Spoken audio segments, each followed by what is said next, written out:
दोस्तों, हम में से बहुत सारे लोगों का जीवन खाली चला जाता है, व्यर्थ चला जाता है। कुछ लोगों के पास इतना पैसा होता है कि उनको पास छुपाने की जगह भी नहीं होती और कुछ लोगों के पास एक वक्त की रोटी भी नसीब नहीं होती। ऐसा फर्क क्यों है इस जीवन में? वही हाथ पैर उस सफल इंसान के हैं और वही हाथ पैर उस असफल इंसान के हैं। फर्क है सिर्फ उस शरीर के अंदर रहने वाले मन का, और उस मन के अंदर विचार चलते हैं, उस विचारों में फर्क होता है। तो ऐसी ही एक अनोखी कहानी आज मैं आपको सुनाऊंगा। एक दिन एक साधु जंगल में एक वृक्ष के नीचे ध्यान कर रहे थे। वे रोज एक लकड़हारे को लकड़ियां काटते ले जाते हुए देखते थे। एक दिन उसने उस लकड़हारे को रोककर कहा, सुनो भाई, दिन भर लकड़ियां काटते हो और उस लकड़ियों को बेचकर 2 वक्त की रोटी भी नहीं जुटा पाते। तुम जरा जंगल में थोड़ा आगे क्यों नहीं जाते?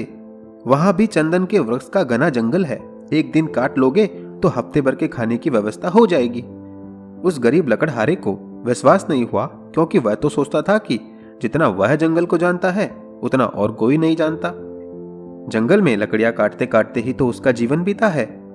यह साधु यहाँ इस वृक्ष के नीचे बैठा, इसको क्या पता होगा जंगल के बारे में? जंगल के बारे में मानने का मन तो नहीं हुआ और वह वहां से चला जाता है। लेकिन जब वो लकड़ियां काट रहा होता है तब वह सोचता है कि नुकसान ही क्या है। कौन जाने सच में चंदन के पेड़ हो तो वहां। शायद वह सन्यासी ठीक ही कह रहा हो, फिर वह झूठ भी क्यों बोलेगा। शांत आदमी मालूम पड़ता है, दयालु भी लगता है। इससे पहले कभी उसने मुझसे बात भी नहीं की। एक बार जाके देख लेता हूं आखिर वहां है क्या। साधु की बातों पर विश्वास करके वह लकड़हारा जंगल में आगे चला जाता है। जब वह वहां से लौटा तो साधु के चरणों में सिर रखकर कहता है, मुझे क्षमा कर दो। मेरे मन में बहुत संदेह आया कि मैं सोचता था कि मुझसे ज्यादा इस जंगल के बारे में और कोई नहीं जानता। मेरे पिताजी भी लकड़हारे थे और उनके पिताजी भी लकड़हारे थे। हम इसी जंगल में लकड़ियां काट काट कर अपना गुजारा करते हैं। कभी यह नहीं सोचा कि इससे आगे शायद कुछ हो सकता है। मैं भी कैसा मंद बुद्धि हूं। काश पहले पता चल गया होता तो आधी जिंदगी गरीबी में ना गुजारनी पड़ती। साधु ने कहा, कोई बात नहीं, जो बीता सो बीता, जब जागो तभी सवेरा। आप जाओ और जंगल की लकड़ियां काट लाओ। अब उस लकड़हारे के दिन बड़े मजे से गुजरने लगे। एक दिन लकड़ियां काट लेता, 7-8 दिन तक जंगल जाने की जरूरत ही नहीं पड़ती। बाजार में इसकी इतनी कीमत मिल जाती कि जिससे अपने परिवार के लिए हफ्तों के राशन पानी का बंदोबस्त कर लेता। ऐसे ही दिन गुजरने लगे। लकड़हारा हफ्ते में 1 दिन जंगल जाता, लकड़ियां काटता और जाकर बाजार में बेच देता। एक दिन जब वो लकड़हारा लकड़ियां काटने जा रहा था तो साधु ने इसे रोककर कहा, तुम तब से चंदन की लकड़ियां ही काट रहे हो, उससे आगे नहीं गए? तुम्हारे मन में कभी सवाल नहीं आया कि इससे आगे भी कुछ होगा? लकड़हारे ने कहा, यह तो मेरे मन में सवाल ही नहीं आया कि चंदन से आगे भी कुछ हो सकता है। साधु ने कहा, चंदन के आगे जाओ, वहां चांदी की खदान है। लकड़ियां काटना छोड़ो, एक दिन ले जाओगे तो 3-4 महीने का हो जाएगा। अब तो वह साधु पर भरोसा करने लगा था। बिना कुछ सोचे समझे वह वहां से भागकर जंगल की ओर गया। वहां जाकर देखता है तो वह हैरान रह जाता है। सचमुच एक चांदी की खदान थी। तब खुशी से उछलने लगा। अब तो वह 4-5 महीने में एक बार आता, चांदी ले जाता, अगले 4-5 महीने आराम करता। ऐसे ही कई साल गुजर गए। एक दिन जब लकड़हारा चांदी लेने जंगल गया था तो वह साधु उसे फिर से उसी पेड़ के नीचे मिला। वह साधु ने लकड़हारे से कहा, थोड़ा और आगे जाओगे तो सोने की खदान मिल जाएगी। जब वह लकड़हारा चांदी की खदान से आगे गया तो देखता है सचमुच सोने की खदान थी। इतना सोना उसका पूरा जीवन बदल सकता था। सोने की खदान का पता लगाने के बाद अब लकड़हारा एक बार सोना लेता और साल भर तक जंगल ही नहीं आता। उसकी जिंदगी बड़े आराम से गुजरने लगी। ऐसे ही कुछ साल गुजर गए। सालों बाद जब एक दिन वह लकड़हारा सोने की खदान की तरफ जा रहा था तो उसे फिर वह साधु मिला। उसी पेड़ के नीचे ध्यान कर रहा था।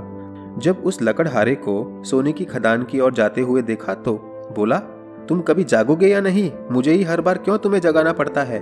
कभी खुद अपनी तरफ से सवाल नहीं होता कि आगे कुछ हो सकता है?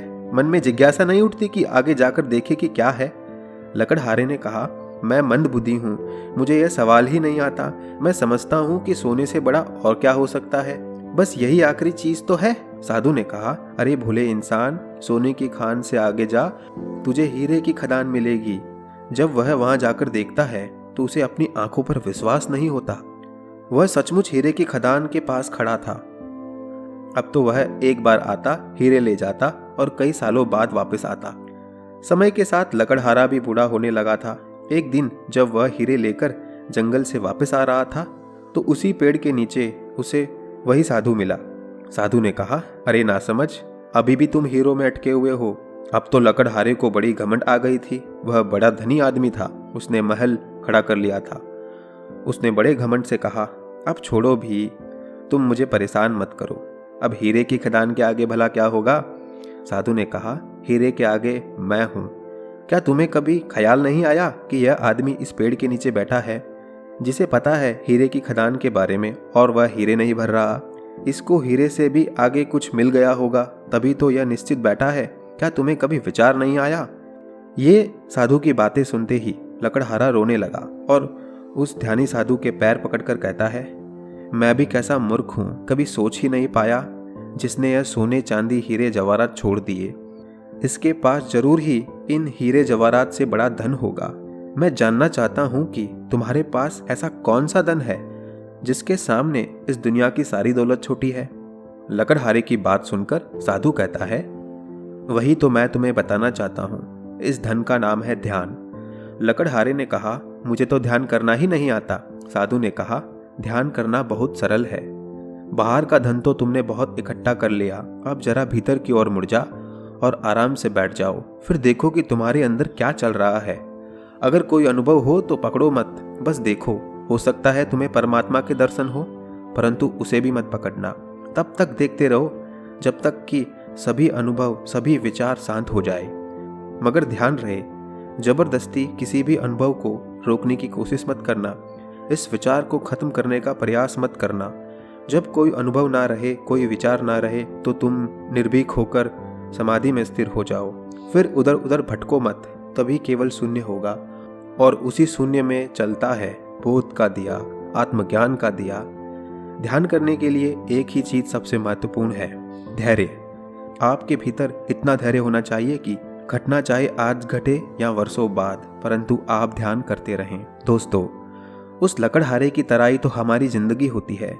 हम कोई काम सालों से कर रहे होते हैं और सोचते हैं इससे आगे अब कुछ नहीं है, बस वही है, और कभी प्रयास नहीं करते उस काम को सुधारने का, उसमें नयापन लाने का। अगर आप अपने जीवन में सफल होना चाहते हैं तो अपने काम को और बेहतर बनाने की कोशिश कीजिए, तभी आप इस दुनिया में अलग दिखेंगे, तभी आपकी पहचान बनेगी। अगर आप पढ़ाई कर रहे हैं तो यह सोचो कि आप अपनी पढ़ाई में और कैसे मजबूत होंगे। अगर आप व्यापार कर रहे हैं तो यह सोचो कि आप अपने इस व्यापार को कैसे आगे ले जा सकते हो। अगर आप जॉब कर रहे हैं तो आप ये सोचो कि इस जॉब में नया क्या कर सकते हैं, क्या सुधार कर सकते हैं। अपने आप से बार बार ये सवाल करते रहो और अपने हाथ पैर मारते रहो, कोशिश करते रहो उस काम को बेहतर करने की, आगे जाने की। इस दुनिया में कोई परफेक्ट नहीं होता है, सब में त्रुटियां होती है, बस हमें उनको सुधारना रहता है। और यही चीज ध्यान करने वाले लोगों के लिए भी, उन्हें भी कोई भी विचार या शक्ति में फंसना नहीं चाहिए और ध्यान में धीरे धीरे आगे बढ़ते रहना चाहिए, एक एक कदम, एक एक कदम, एक एक कदम। दोस्तों, फिलहाल वीडियो में इतना ही। आशा करता हूँ कि वीडियो अच्छा लगा हो, तो एक लाइक और सब्सक्राइब जरूर कर देना। धन्यवाद।